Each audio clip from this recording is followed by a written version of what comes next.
कधीच नाही चुकणार तुमचे फेवरेट टीव्ही शोज झी5 सोबत, तेही एकदम फ्री। तुमचा दिवस सुरू कसा होतो सांगा?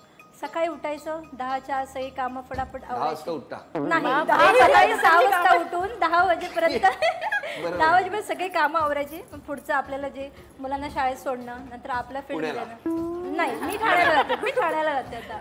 मुलीला शाळेत गेली का मग आपल्या कामाला परत झोपायला नाही, मग शूटचं असेल, मग मेकअपचं कुठलं काम असेल त्या कामाला। पण हे म्हणजे नंतर ना 12 नंतर? हां, 10 नंतर। 10 नंतर तुम्ही? सर मी सकाळी 5:30ला उठते, त्याच्यानंतर मी वॉकला जाते, मॉर्निंग वॉक। त्याच्यानंतर माझं मुलीची स्कूल असते 8:15ची, सो मी त्याच्यात टिफिन बनवण्यात बिझी असते। तिला सोडून परत माझ्या मिस्टरांचा टिफिन असतो, त्यांना हे करते। त्याच्यानंतर 11ला तिला आणावं लागतं। नंतर जो म्हणजे मधला जो टाइम असतो दुपारचा, त्यावेळेस मी काही रील्स बघते मेकअप आर्टिस्ट, ज्यामध्ये मला शिकायला भेटतं। मला खूप नॉलेज भेटतं माझ्या मेकअप रिलेटेड। नाही खूपच मला कळतं दुपारी 2 ते 4 मध्ये। त्याच्यानंतर 4 ते 6 माझा क्लास असतो, सो मी ते शिकवते मुलांना। आणि संध्याकाळी परत माझं घरातलं काम वगैरे करता 10 वाजतातच सगळं। आपण माझा वेळ तर किती वाजता? या 5:30 म्हणाल्या 5? माझी सकाळ 7:30 वाजता होऊन जाते सुरुवात, आणि त्यानंतर घरातले सगळे कामं वगैरे। हो अगं उठते का 7:30? तुला विश्वास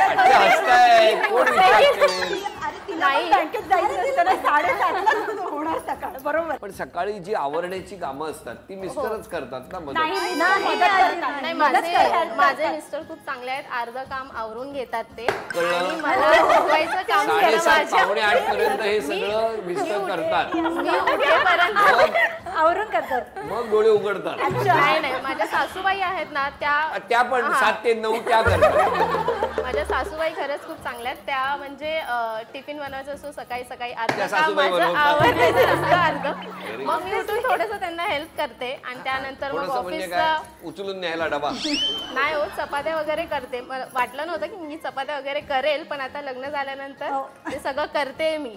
हे सगळे एकदा काय करता हे मी नाही विचारलं, रोजचं विचारतोय। रोज तुमच्या दोघींमध्ये बोलण्याची स्पर्धा लावली आणि या 4 जणींना परीक्षा ठेवलं। 1 मिनिट, तर या दोघींमध्ये कोण जिंकेल? असं वाटतं टॅली होईल। बरं, तुमचं लग्न कसं झालं?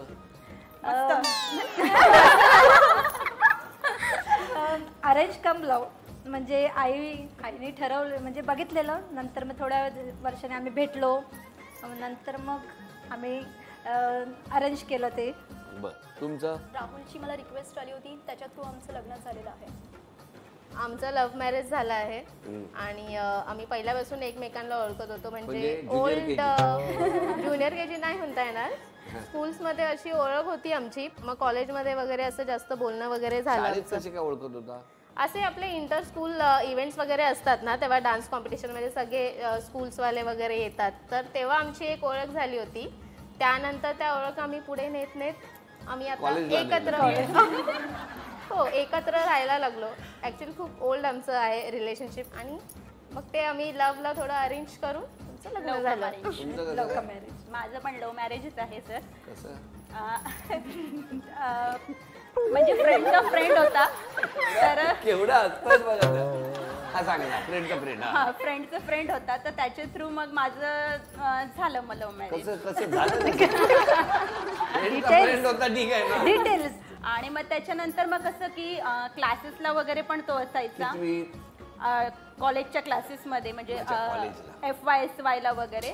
मग तेव्हा मग एकत्र असायचो, मग एकत्र जायचो यायचो, आणि मग त्याच्यानंतर मग असं वाटलं की लाईफ टाइम मध्ये जरी केलं तरी आपल्याला काही इश्यू नाही होणार दोघांना। पण जायचो आयचो ना, आईचं रिॲक्शन काय होतं तेव्हा?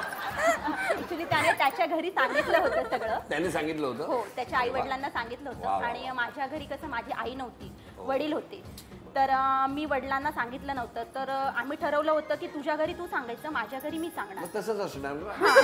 पण मग त्याच्या घरी त्याने सांगितलं सगळं, त्याच्या आईला वगैरे मला भेटवून दिलं, तिने ऍक्सेप्ट पण केलं। आणि नंतर मग माझी वेळ आली तेव्हा मी म्हटलं मी नाही सांगणार माझ्या पप्पांना, तुझे पण तूच सांगणार। मग तो म्हणाला की तू मला पहिलेच बोललेली की माझ्या पप्पांशी मी बोलेल, आणि आता तू असं बोलतेस। मी म्हटलं ना, आता मी असं चेंज केलं थोडंसं, आता इकडे पण तूच बोलायचं करून। मग तो थोडंसं हिंमत घेऊन बोलला, आणि मग त्याच्यानंतर माझे पप्पा बोलले जर तुला ॲग्री आहे तर मला काहीच प्रॉब्लेम नाहीये। तुमचं? तसं तर माझं अरेंज मॅरेजच आहे, तसं हा नाही म्हणजे असं झालं की आधी सगळ्यांनी अरेंजच केला तो, पण मध्ये मग परत नाही झालं. कोणाची दाढ दुखायला लागली?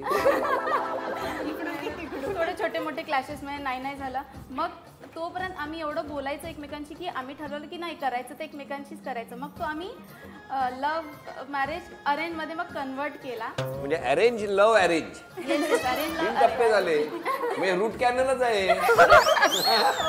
तर इनफॅक्ट एवढे छोटे मोठे क्लॅशेस व्हायचे की आमच्या लग्नात पण साधा हारवरून पण किस्सा झाला होता की आमच्याकडून पण गळ्यात घालायचा हार आला होता आणि त्यांच्याकडून पण गळ्यात घालायचा. आणि तुम्ही कोणीच हार मानली नाही, दोन्ही घातले. ऍक्च्युली दोन्ही घातले, पण असं पण मध्ये एक सीन झाला की मी आमच्याकडचा हार जेव्हा घातला तो काढून मग तिथे जरा रुसवाफुगी झाली. मग परत तो हार काढायला मग एका पॉईंटला झालं की आम्हीच उतरतो, फक्त हारच ठेवा स्टेजवरती.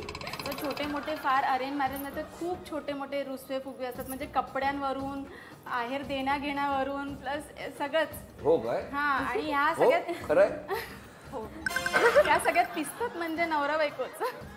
पण मला काही तसा एक्सपिरियन्स नाही. माझं लव्ह मॅरेज ना, मला असं आहेरचं वगैरे असं काही आम्हाला तुम्हाला बाहेरच आहेरचं काहीच नाही. आता आपण तिकडे जाऊ. थांबा, आता मोठी मेन स्टोरी आहे, हार्टची रिलेटेड स्टोरी आहे. आम्ही ॲक्च्युली KM हॉस्पिटललाच भेटलो. आम्ही ते मास्टर ऑफ सर्जरी करत होते. मी नर्सिंगच्या ट्रेनिंगला फायनल इयर्सला होते, तेव्हा त्यांची एंट्री झाली होती. पण बेसिकली आम्ही काम करता करता जशी काम करताना ओळख होते तशीच झाली होती. पण 1 वर्षानंतर त्यांनी मला प्रपोज केलं. तर आय वॉज शॉक की अरे माझ्या डोक्यात तर म्हणजे मी तर इथे शिकण्याचं आहे. तर आमचे वाद झाले. म्हणजे बेसिकली त्यांनी वाद केलाच नाही, मीच वाद केला. ठीक आहे, मास्टरी आहे. मी सांगितलं की मी इथे फक्त एज्युकेशनसाठी आली आहे. त्यांनी मला प्रपोज केलं तर मी सांगितलं की नाही, मी याच्यामध्ये सिरियस नाही आहे, तर आता फ्रेंडशिप पण नको आणि काहीच नको. अरे वा, असं मी सांगितलं. त्याच्यानंतर मी त्यांना इग्नोर करायला लागले. जसे ते या वॉर्डमधून यायचे तर मी इकडून निघून जायचे. असे सगळे सीन केले. पण ते त्यांनी खूप सिरियसली घेतलं होतं. मग त्यांनी त्यांच्या पॅरेंट्सला बोलवलं. मग ते आले. ते माझ्या हॉस्टेलच्या बाहेर उभे होते भेटायला आणि त्यांनी मला भेटले. परत एक दिवस ऑपरेशन थिएटरच्या बाहेर उभे होते. काय रोमॅन्टिक जागा आहे ऑपरेशन थिएटरच्या बाहेर. असं म्हणजे मग मला असं वाटलं की नाही, हे कुठेतरी सिरियस मॅटर सुरू आहे. मग शेवटी का होकार का दिला? मग दिला कारण मग घरच्यांनी सांगितलं की नाही. म्हणजे तुम्ही नाही, मनापासून दिला, घरचे बोलले. दिला.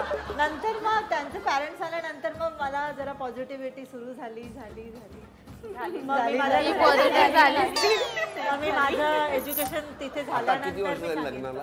आता 17 वर्ष झाली. आता कसं वाटतंय? मस्त. तेव्हा तो जो घेतला निर्णय तो योग्य होता. बेस्ट. म्हणजे मी ऍक्च्युली तेव्हा रिफ्यूज करत होते, पण मग घरच्यांनी, माझे वडील आले, माझ्या वडिलांनी त्यांना भेटले. मग ते भेटले. मग त्यांनी पण सांगितलं नाही, मुलगा चांगला आहे, शेवटपर्यंत तुला साथ देणार आणि तू बडबड करणार, तू ऐकणार, हे पण मला माहिती आहे. हो तसंच आहे ना. मग तसंच आहे. एकदम छान. Good boy. झी5 ॲप डाउनलोड करा आणि पहा सर्व एपिसोड्स एकदम फ्री.